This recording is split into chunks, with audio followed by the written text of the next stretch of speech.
আলহামদুলিল্লাহি রাব্বিল আলামিন ওয়াসসালাতু ওয়াসসালামু আলা রাসূলিল্লাহি সাল্লাল্লাহু আলাইহি ওয়াসাল্লাম আম্মা বা'দ আউযু বিল্লাহি মিনাশ শাইতানির রাজীম বিসমিল্লাহির রহমানির রহিম ইয়া আইয়ুহাল্লাযীনা আমানু তাকুল্লাহা হাক্কা তুকাতিহি ওয়া লা তামুতুন্না ইল্লা ওয়া আনতুম মুসলিমুন। প্রিয় সবাই, আল্লাহ যেন আমাদের সবাইকে মুসলিম হিসাবে মৃত্যুদান করেন। প্রিয় সবাই, জোর দাবি জানাচ্ছি আওয়ামী লীগ, জাতীয় পার্টি, ইনু, মেনন এদের সংগঠনকে বহিষ্কার করতে হবে।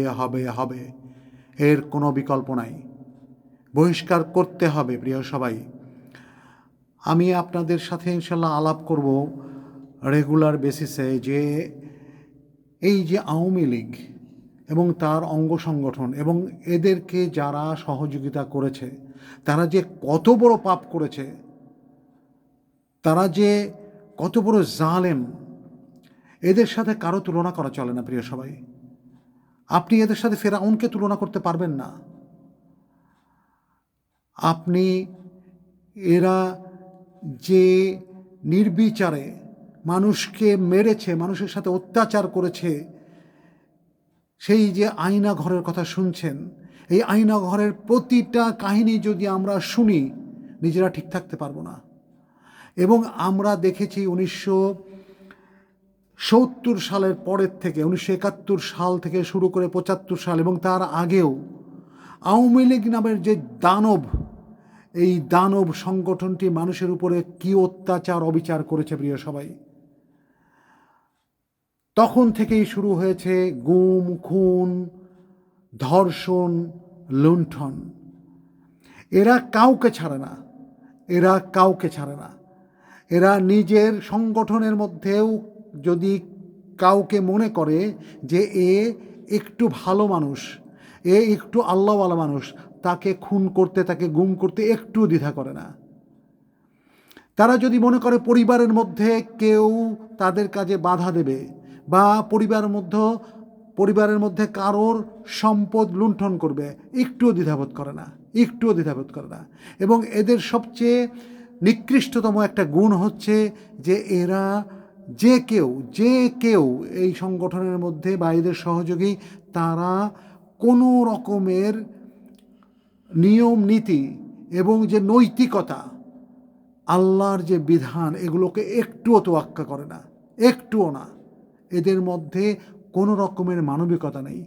প্রিয় সবাই, তাই এই সংগঠনকে বহিষ্কার করতে হবে। আমি দুঃখের সঙ্গে খেয়াল করলাম যে আমাদের যে স্বরাষ্ট্র, যে এখানে আমরা যাদেরকে নিয়োগ দিয়েছি, আমাদের স্বরাষ্ট্র উপদেষ্টা ব্রিগেডিয়ার সাখাওয়াত হোসেন এক পর্যায়ে বললেন, উনি তো এটার জন্য অনেক ধাক্কা খেয়েছেন, যে আওয়ামী লীগকে আবার পুনর্বাসন করতে হবে, সাজাইতে হবে। শেখ হাসিনাকে ডাকছেন, তার সংগঠন ডাকছেন। অনেকেই এটাকে বলছেন যে না, উনি এভাবে বলেনি। না, উনি এভাবেই বলেছেন, উনি খুব খারাপভাবে বলেছেন। আমি এসব নিয়ে আলোচনা করব ইনশাল্লাহ। আমাদের খুব একজন নামকরা বক্তা, আমিও তার কথা মাঝে মাঝে শুনি, আমাদের রনি সাহেব, উনি তো আওয়ামী লীগ থেকেই আসছেন, তো সেই জন্যে কিছুটা কথাবার্তা ওই রকমই হয়ে যায়। উনি বলেছেন যে আমাদের নাকি গুড়াকৃমির প্রকোপ বেশি আমাদের, তাই আমাদের চুলকানি হয়। অর্থাৎ সাখাওয়াত সাহেবের বিরুদ্ধে যারা কথা বলছেন তাদের নাকি চুলকানি হয়েছে। আপনার সাথে কথা বলবো মিস্টার রনি, আপনার বিষয়ে কথা বলবো। প্রিয় সবাই, সাখাওয়াত সাহেব আরেক পর্যায়ে বলেছেন, আরেকটি টককে বলেছেন, বক্তব্যে বলেছেন যে আওয়ামী লীগকে যে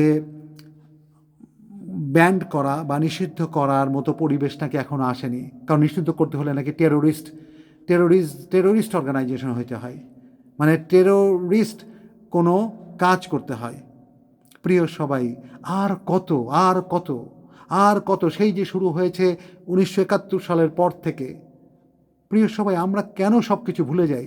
এবং আমরা ভুলে যাই যখন আমাদের দেশে কোনো আলেম ওলামা বা কোনো নামাজি যারা আল্লাহর পথে চলে, তাদের বিরুদ্ধে যখন কোনো অত্যাচার হয়, অনাচার হয়। প্রিয় সবাই, আমরা কত দেখেছি যে আমাদের কত জামাতি ভাইদেরকে, শিবির ভাইদেরকে, বিএনপির কত ভাইদেরকে, কত বোনদেরকে ধরে নিয়ে যাওয়া হয়েছে, পায়ের মধ্যে একেবারে বন্দুক ঠেকিয়ে গুলি করে তাদের পা উড়িয়ে দেওয়া হয়েছে হাজতের মধ্যে, থানার মধ্যে। আমরা কেউ প্রতিবাদ করিনি, আমরা কেউ প্রতিবাদ করিনি। কত বোনদেরকে একদম একেবারে কোনো কারণ ছাড়া, হেজাবি বোনদেরকে তারা বাড়ির মধ্যে আল্লাহর দিনকে প্রতিষ্ঠা করার জন্য দাওয়াত দিচ্ছে, তাদেরকে গ্রুপ ধরে ধরে নিয়ে এসছে, তাদেরকে ধর্ষণ করা হয়েছে, তাদেরকে গুম করা হয়েছে, সেই সব বোনদেরকে বিক্রি করে দেওয়া হয়েছে, কিন্তু আমরা প্রতিবাদ করিনি। সুবহানাল্লাহ, আমাদের যে অর্গানাইজেশনগুলো আছে তারা একদম নিশ্চুপ, কারণ এই বোনগুলো আল্লাহর দিনকে প্রতিষ্ঠা করে, আল্লাহর দিনের উপরে চলে। এই ভাইগুলো আল্লাহর দিনকে প্রতিষ্ঠা করার জন্য কাজ করে, তাই তাদের বিষয়ে কোনো কথা বলেনি। প্রিয় সবাই, আওয়ামী লীগ যে একটা টেরোরিস্ট অর্গানাইজেশন, এবং এর মধ্যে যারা আছে সবাই যে টেরোরিস্ট, এর বর্ণনা দিব। এবং আপনারা দেখবেন যে কি অনাচার অত্যাচার আমরা তো সবাই দেখেছি যে জুলাই মাসটাতে কি হয়েছে, পার্টিকুলারলি আমাদের 1, 2, 3, 4, 5 তারিখ আগস্টের এই যে এই 3 নাম্বার স্বাধীনতা, তৃতীয় স্বাধীনতা আসার আগ পর্যন্ত কি হয়েছে, কিভাবে গুলি করেছে পুলিশ, ইনশাল্লাহ আলোচনা করব। প্রিয় সবাই, এই ভিডিওতে অল্প কিছু এক্সাম্পল দিব আপনাদেরকে।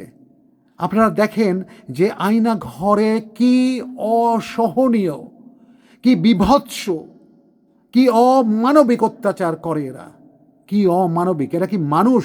এরা মানুষ না প্রিয় সবাই। আমরা সেই আগে শুনেছিলাম যে ইরাক থেকে ধরে এনে, লিবিয়া থেকে ধরে এনে যে আমেরিকানরা কিউবার একেবারে সমুদ্রের মধ্যে একটা জেলখানা তৈরি করেছিল, সেটাকে বলা হয় গুয়ান্তানামো বে।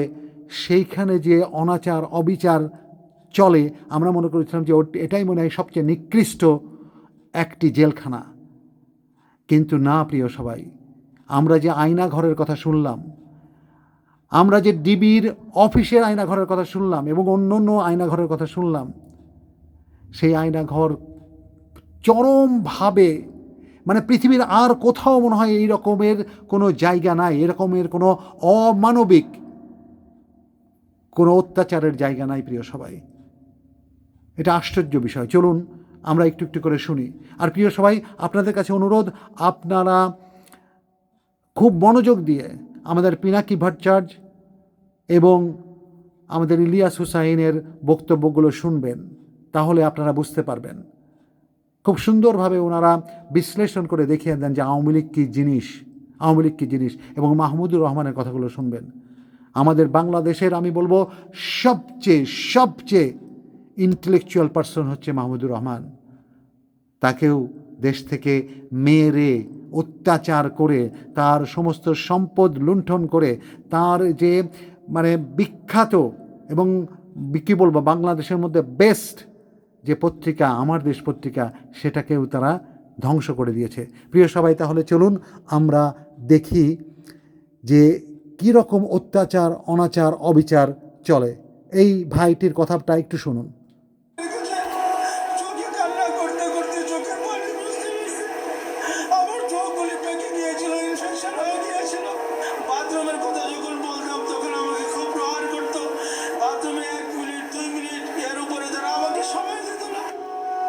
খুব ভালো করে শুনবেন আপনারা এই কথাগুলো। দেখুন এই ভিডিওতে বা এই ফটোতে দেখুন এই ভদ্রলোক ইনি হচ্ছে গোলাম আজম সাহেবের ছেলে, সুবহানাল্লাহ, ব্রিগেডিয়ার জেনারেল আজমি। সুবহানাল্লাহ, ইনি যখন ছিল আর্মিতে তখন এই রকমের তার চেহারা ছিল, এবং ওনাকে কেউ অসৎ বলতে পারবে না, কেউ পলিটিক্যাল বলতে পারবে না, কেউ জামাতি বলতে পারবে না। উনি হচ্ছে বাংলাদেশের একজন সৎ সৈনিক। তাকে ধরে নিয়ে যাওয়ার পরে দেখেন 16 সালে ধরে নিয়ে গিয়েছিল, 16 থেকে 24, 8 বছর তারা রেখে দিয়েছিল আয়না ঘরে। তারপরে উনি ফিরে এসছেন। দেখেন উনি ফিরে আসার পরে ওনার চেহারাটা কি, উনি একেবারে মেন্টালি উনি একেবারে অসুস্থ করে ছেড়ে দিয়েছেন। এই রকম সবাইকে প্রিয় সবাই এভাবেই ধ্বংস করে দেওয়া হয়েছে, তাদের পার্সোনাল লাইফ, তাদের পারিবারিক লাইফ। তার স্ত্রী অনেক অপেক্ষা করে উনি মনে করেছেন যে উনি মারা গেছেন, তাই উনি এই জাস্ট কিছুদিন আগে উনি আবার বিয়ে করেছেন। আলহামদুলিল্লাহ, তাতে কোনো দোষ নেই, কারণ উনি খুবই ভদ্র একজন মহিলা, খুবই ভদ্র একজন মহিলা, খুবই আল্লাহওয়ালা মহিলা। আল্লাহ যেন ওনাকে সুখে রাখেন।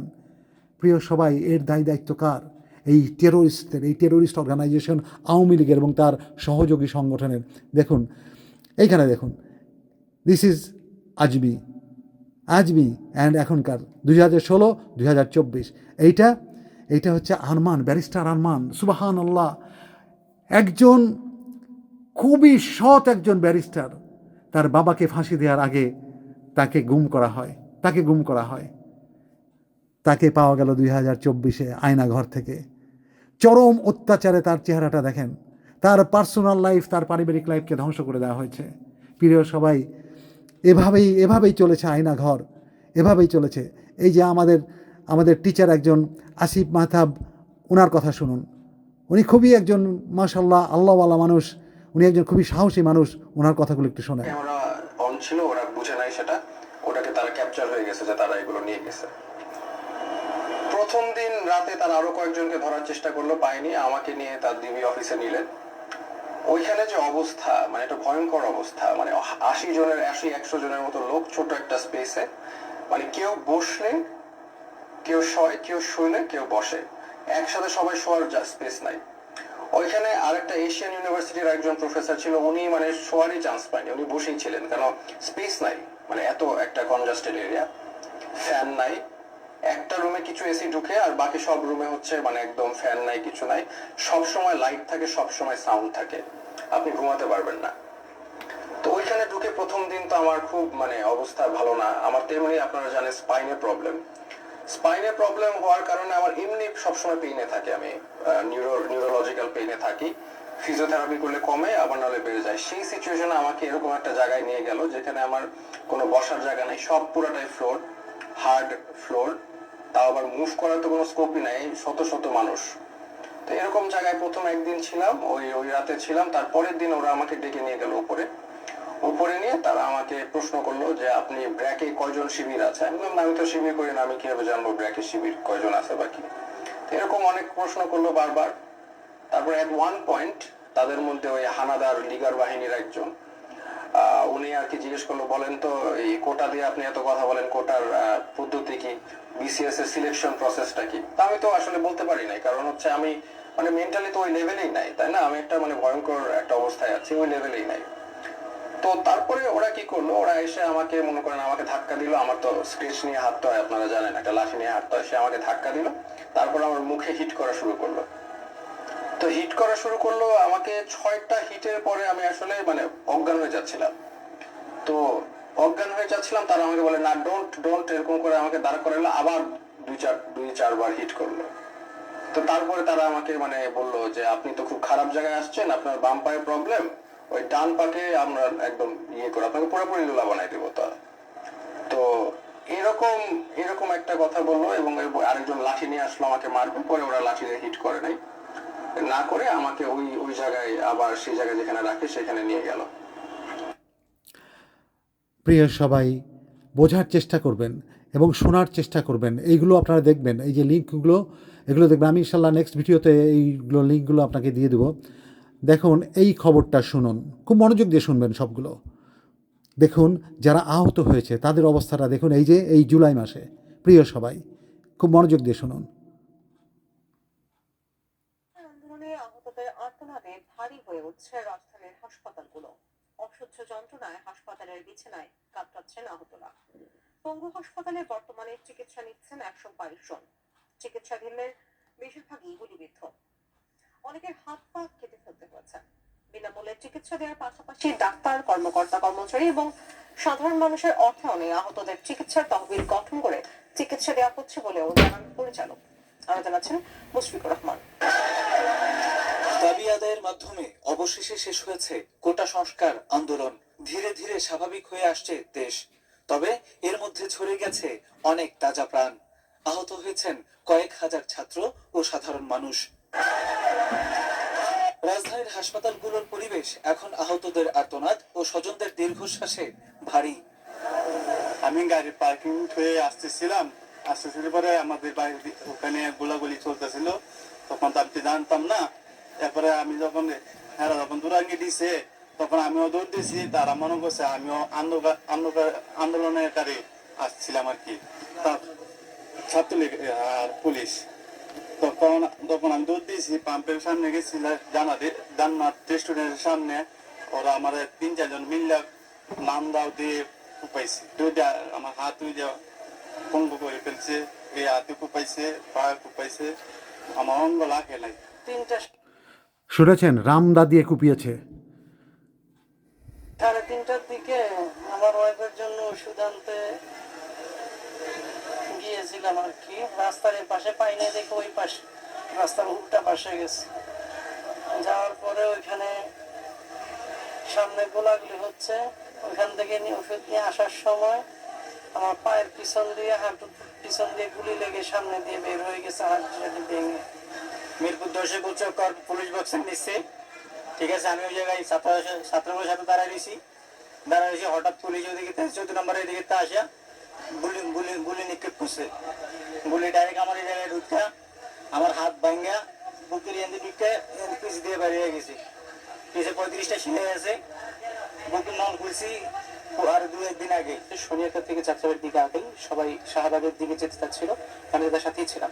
তো যখন যাত্রাবাড়ি থানার পাশে মানে সামনে আমরা যখন অবস্থান করি, তখন ছাত্ররা হচ্ছে জাস্ট গেটটা ভাঙার চেষ্টা করতেছিল। তো গেটের সামনে হচ্ছে আর্মিরা ছিল, আর্মিরা বলতেছিল যে না, গেট ভেঙো না, তোমরা এখান থেকে চলে যাও, শাহবাগে যাচ্ছিলে যাও। তো ঠিক তখনই হচ্ছে আমি গেটের সামনে ছিলাম না, আমি গেটের অপোজিটে ফুটপাতে দাঁড়িয়েছিলাম। তো হঠাৎ করে তারা নিচে নেমে, আগে ছাদে ছিল, তারা নিচে নেমে হচ্ছে এলোপাতাড়ি গুলি করা শুরু করে। তো উল্টো দেখে হচ্ছে আমি যে লুকাবো উপায় খুঁজে পাচ্ছিলাম না। পরে দেখলাম যে অপোজিটেই মানে আমার পাশেই একটা গলি আছে। তো গলিতে যে ঢুকবো ঠিক সেই মুহূর্তে দেখি কি আমার সামনে বেশ কয়েকটা লাশ পড়ে আছে। তো ওই লাশটা পার করে যে আমি লাফায় যাবো সেটাও সম্ভব হচ্ছিল না। ঠিক তখনই হচ্ছে আমার বাম পায়ে গুলিটা লাগে। তো আমি প্রথমে বুঝিনি যে গুলিটা লাগছিল। তো তারপর নিচে তাকায় দেখি যে রক্ত। তখন হচ্ছে আমি কোনো মতে এক পাও দিয়ে লাফিয়ে লাফিয়ে ওই 2 বিল্ডিং পরে নিচের গেটের সামনে হচ্ছে আমি আশ্রয় নিই। ওইখানে এক ভাই ছিল, ওই ভাইটা কোনো মতে আমাকে জোড়ায় ধরে আমাকে ভিতরে নিয়ে যায়। তারপর হচ্ছে ওই রুমের ভিতরে আমি প্রায় 40 মিনিট ছিলাম। আমাকে বের করে বারবার চেষ্টা করতেছিল, কিন্তু যখনই গেটটা খুলে তখনই হচ্ছে পুলিশরা গুলি করা শুরু করে। এই জন্য প্রায় 40 মিনিটের মতো আমি হচ্ছে ভিতরে আটকা ছিলাম, প্রচুর রক্তক্ষরণ হয়েছে। এরপরে হচ্ছে আমার ভাইয়া আর আমার বন্ধুরা এসে কোনো মতে আমাকে নিয়ে মানে বের করে আর কি। তারপর ঢাকা মেডিকেল কলেজে যাই, ওইখানে হচ্ছে আমাকে রড বসানোর চেষ্টা করে, রড বসিয়েছিল। পরবর্তীতে আমাকে যখন হৃদরোগে নিয়ে যায়, হৃদরোগ ইনস্টিটিউটে, তো সেখানে হচ্ছে তারা বলে যে আমার পায়ের নিচে যে পেশিটা মানে যেখানে গুলি খেয়েছিলাম তার নিচের যে জায়গাটা পেশিটা ওটা মানে মরে গেছে আর কি। তো মরে যাওয়ার কারণে ওইটার জোরে লাগানো সম্ভব না, আমার পাও কাটতে হবে। পরে গত মানে 5 তারিখ রাত্র 12টার পরে এই পঙ্গু হাসপাতালে আসি, তারপর হচ্ছে আমার পাওটা কেটে ফেলা হয়।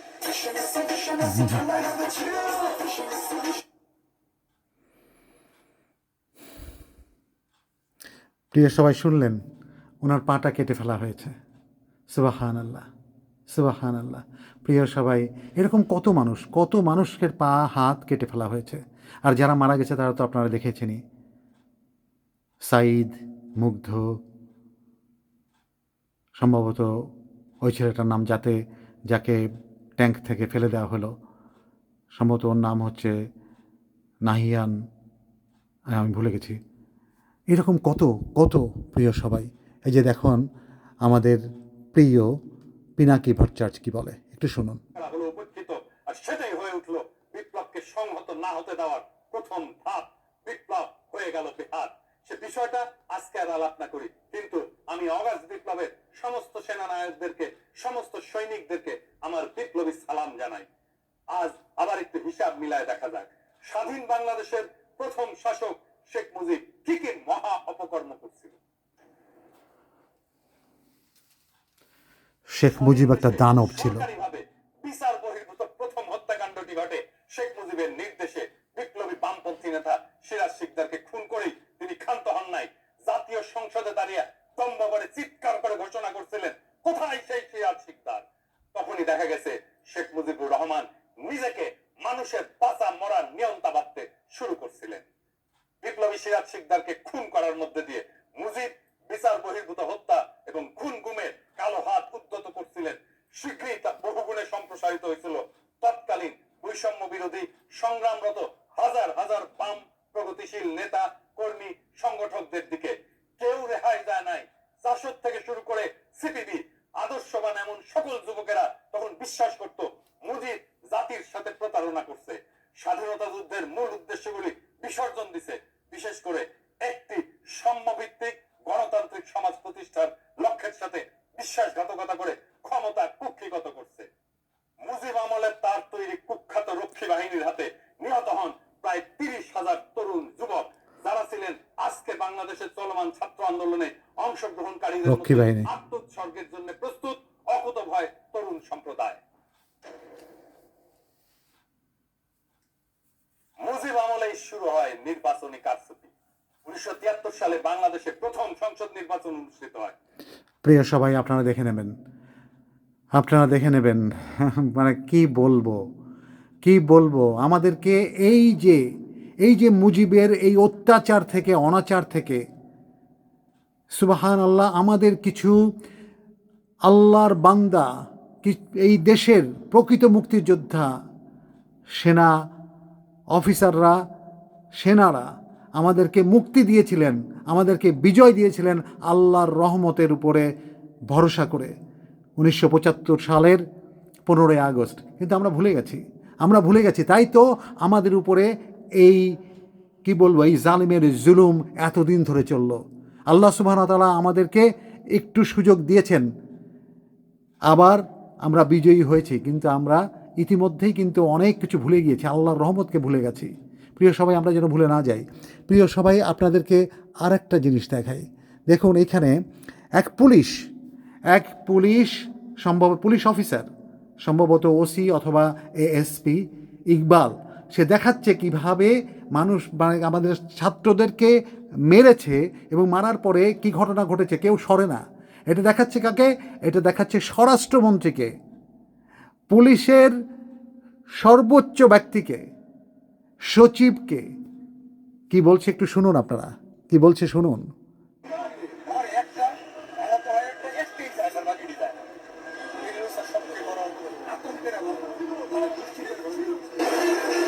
গুলি করলে মরে একটা, আহত হয় একটা, একটাই যায় স্যার, বাকিটি যায় না। এটাই এখন আতঙ্কের বিষয়। তৎকালীন স্বরাষ্ট্রমন্ত্রী আসাদুজ্জামান খান কামালকে মোবাইলে ভিডিও দেখিয়ে এভাবে বর্ণনা দিচ্ছিলেন ঢাকা মেট্রোপলিটন পুলিশের ওয়ারি বিভাগের তৎকালীন উপ পুলিশ কমিশনার ইকবাল হোসাইন। কোটা সংস্কারের দাবিতে দেখুন প্রিয় সবাই, এই হচ্ছে এই জাস্ট একটু সিটে ফোটা দেখাতে পারলাম আপনাদেরকে, এবং আরও দেখাবো। এই হচ্ছে আওয়ামী লীগ, এর সংগঠন ছাত্রলীগ, যুবলীগ, কৃষক লীগ, স্বেচ্ছাসেবক লীগ, ওলামা লীগ, সবগুলো জালেম, সবগুলো রেপিস্ট, ধর্ষণকারী, সবগুলো লুণ্ঠনকারী, সবগুলো পরিবার ধ্বংসকারী। এরা আল্লাহর বান্দাদেরকে একেবারে মেরে ক্ষত বিক্ষত করে দিয়েছে।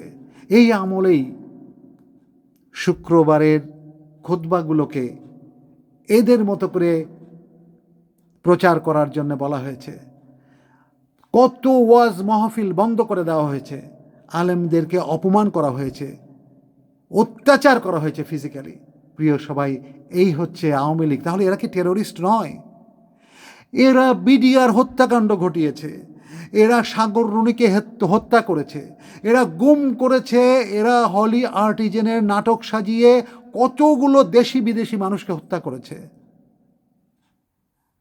কত নাটক সাজিয়েছে, আমাদের কোরআনকে টেরোরিস্টের বুক হিসাবে মানুষের সামনে হাজির করেছে, ইসলামিক বইকে টেরোরিজমের বই হিসাবে, টেরোরিস্টের বই হিসাবে তারা দেখিয়েছে।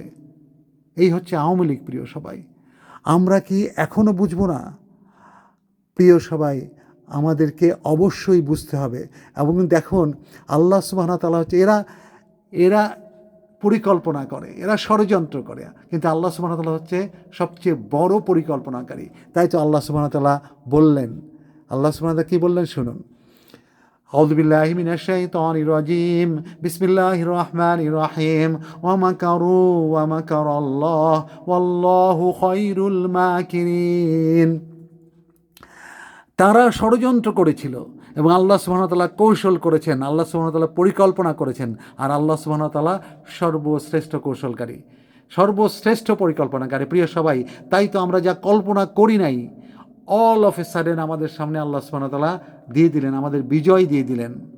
কল্পনাও করি নাই যা, এটাই আল্লাহর রহমত, এটাই আল্লাহর রহমত। আমাদের কাছে এভাবেই আল্লাহর রহমত চলে আসে, আল্লাহর সাহায্য চলে আসে যদি আমরা আল্লাহকে ডাকি।